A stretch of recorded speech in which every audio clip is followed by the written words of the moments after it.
Today is Tuesday. Um, Welcome to my channel. If you haven't been here before, take a look around, see if there's something that you enjoy, something that you can dig your teeth into, and come back and get some more. You know, there's a little bit of everything in here. There's concerts,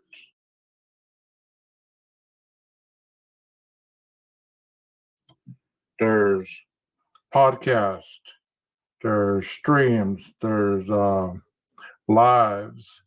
You know, been doing this for a couple months now, so I have quite a bit of material in here. Hopefully you find something that you can enjoy. Everything that I say in this video is alleged and it's my opinion. You know, I try to stick to the truth. I try to, speak nothing on but what has been reported rather than make my own accusations or speculations. Tonight, I want to talk about the Madeline Soto case. You know, there's a lot of questions that are being asked. There's a lot of things that just don't add up. So I'd like to talk about that and go from there, see where this leads us.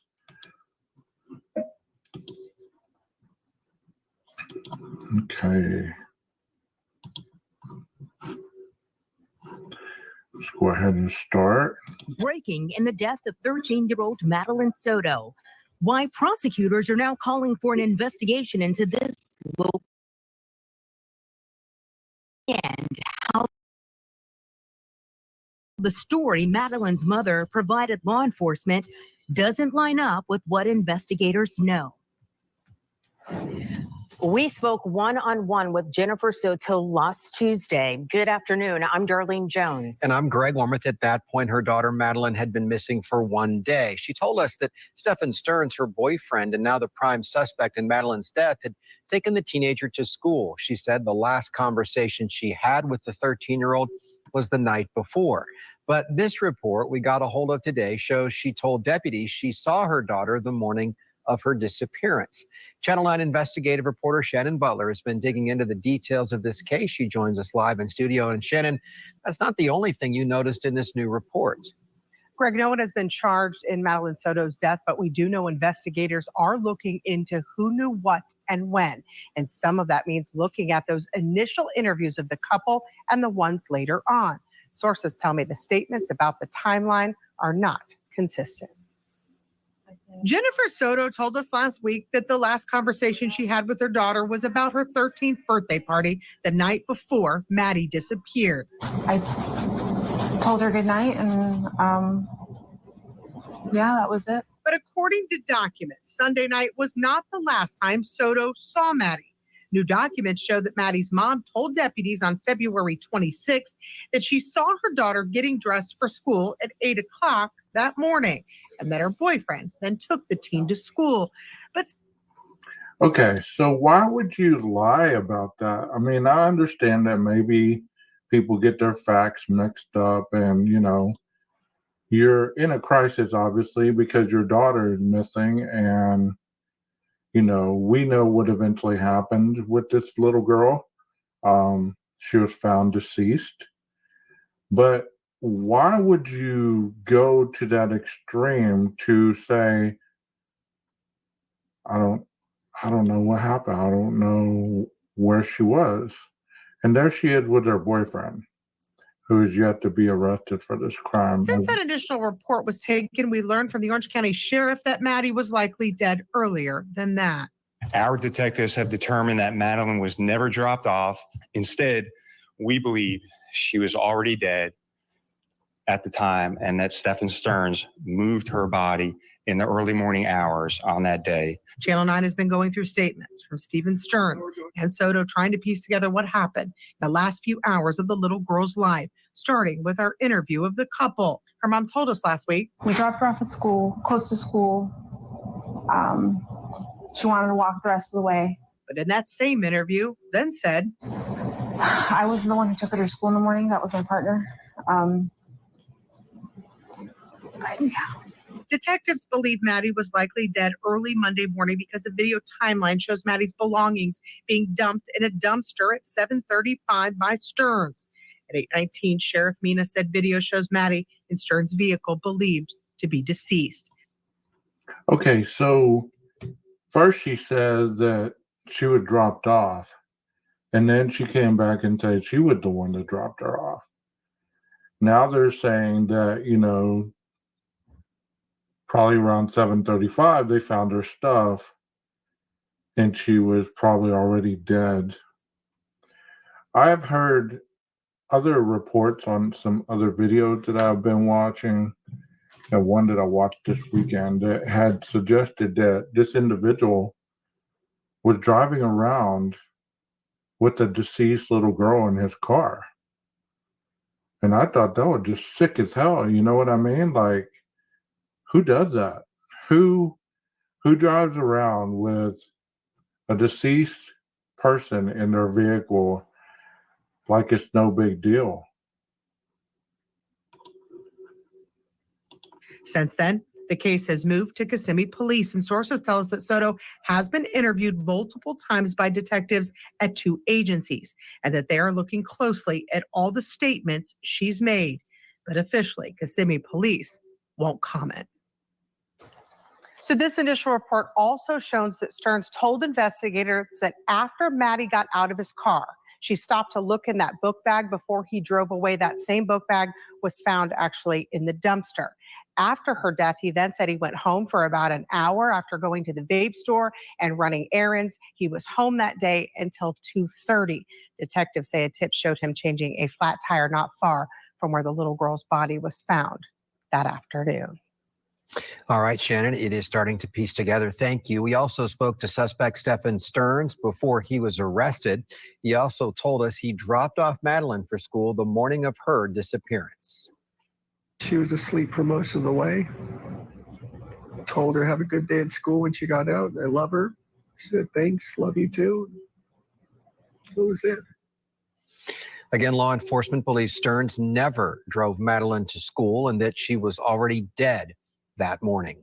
Greg, also breaking this afternoon, the state attorney's office says it's asking the Florida Department of Law Enforcement to investigate how and why a photo that appeared to be a body in the woods was posted to the Osceola County Sheriff's personal Instagram page. The photo was posted less than 24 hours after investigators found Madeline Soto's body. Sheriff Marcos Lopez, who you see here, said he accidentally posted the image when sharing a post of himself visiting a senior citizens area. The sheriff's office has not said why the sheriff had the photo or who took it. Developments continue to come out in this tragic story in our community. For Eyewitness News at 5, we'll show you the impact Madeline's death has had on our entire first.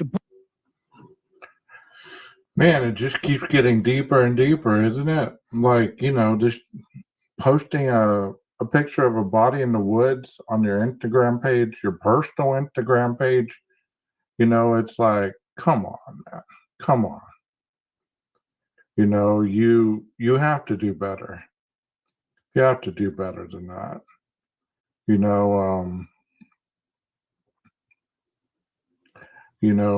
It's just tragic. This whole thing is tragic. Like he just said, he dropped her off.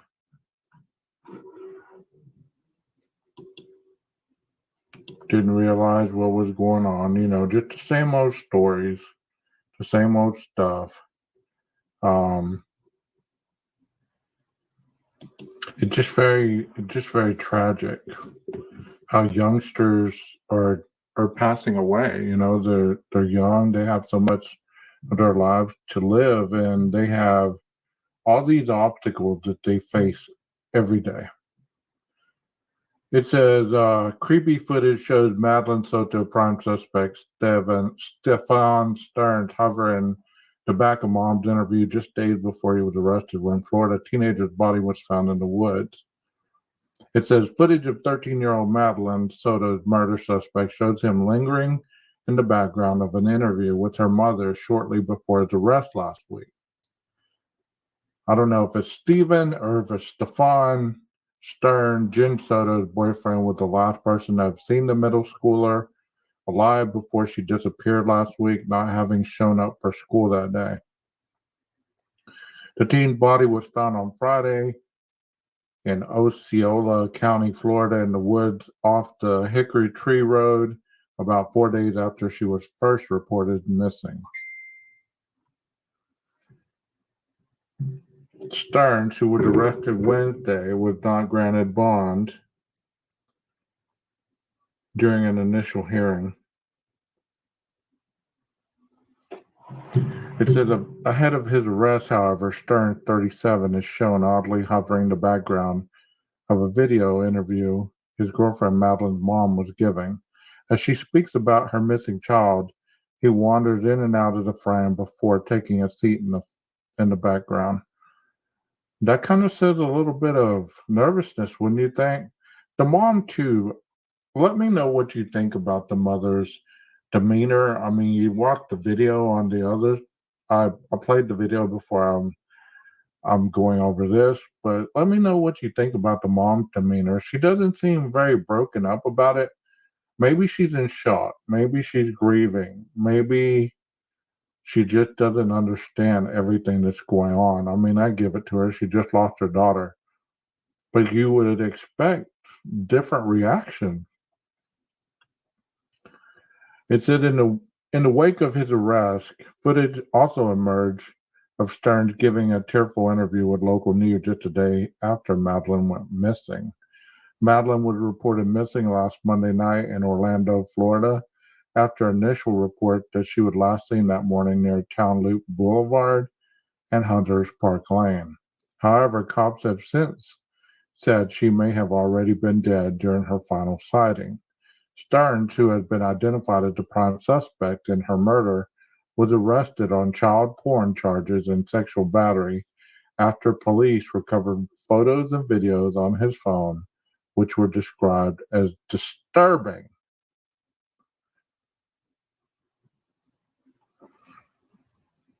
He has not been charged in connection with the girl's murder. Videos have emerged of an interview Stern gave to Orlando WFTV9 on Tuesday. I dropped her off at school early. I could have waited longer, he said tearfully. She looked okay. She was walking towards the school. I went on with my day. We don't know where she could be, and we're scared. I just want her home. That's what all people say, you know? And then you find out that they're the ones that murder her, kind of like Audrey Cunningham in her story. The mother's friend, or not the mother, the mother and dad's tenant even helped search for her. He added, it just keeps coming in waves. Reality keeps hitting. We don't know where she is. We don't know if she's safe. It's a living nightmare. I just want to wake up. Deputies say they believe Madeline was never dropped off at Hunters Creek Middle School on Monday morning, and she was dead before that. They said Stearns allegedly moved her body in the morning hours of Monday after killing her in Kissimmee. On Friday afternoon, the Orange County Sheriff's Office held a press conference in which they stated that they were confident the girl was dead. Sheriff John Minna broke the devastating news to Madeline's mother, Jen, on Thursday night. We believed he moved her body in those early morning hours, and all that is still under investigation, the sheriff explained. Well, there's the mom and there's the daughter. You know, it's sad that you think you know somebody you're dating. You think you know who this person is. And before you know it, they're arrested with child pornography on their phone, sexual images, and your daughter, 13 years old, is missing. Well, think of all the questions that the mother must be thinking. I'm not trying to blame the mother. Just in that one interview, she didn't seem very broken up about it. She didn't react like I thought that somebody would react it. But maybe she was in shock. You know, people react differently. I'm giving her the benefit of the doubt. So right here is where the backpack and the computer was dumped, and then the body was found over here. So it looks like he threw that stuff over here, and then somehow took her body and dumped it off. It's just sick, man. There's the car that people have seen her in.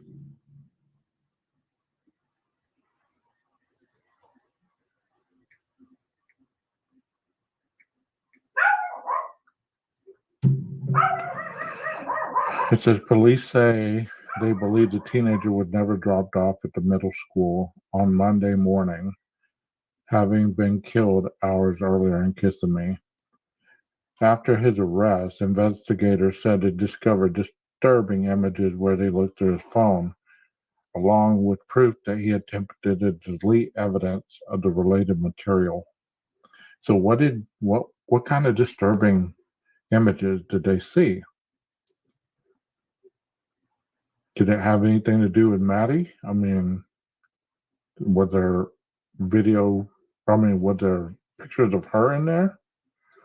Last Friday morning, Stearns was transferred from the Orange County Jail to Osceola County. And here's the murder timeline. Sunday, Maddie celebrated her 13th birthday. This is February 25th. On Monday the 26th, Maddie is driven to school by her mom's boyfriend, Stephen Stearns, who claims he dropped her off at a nearby church. Another person driving somebody to school, and the person ends up dead before they get to school. Just sad. 4:30 p.m. Maddie's mom, Jen Soto, goes back to pick up Maddie from Hunters Creek Middle School, only to find out the daughter didn't attend class that day. So nobody from the school notified her that her daughter wasn't there. 8 p.m. Maddie is reported missing. Orange County Sheriff's Office deputies meet the mom at the school. They canvass area and search the bloodhound, but find nothing. So from 4:30 to 8 o'clock, what the hell was going on? I mean, was she looking herself? Was she asking questions? So at 8 o'clock, the sheriff's office get there and they start looking for the girl. Tuesday, February 27th, 6:50 p.m., Madeline Soto's missing poster release. Officials widen their search. At 10 p.m. that night, eventual suspect Stearns appears in the background of an interview with Madeline's mother.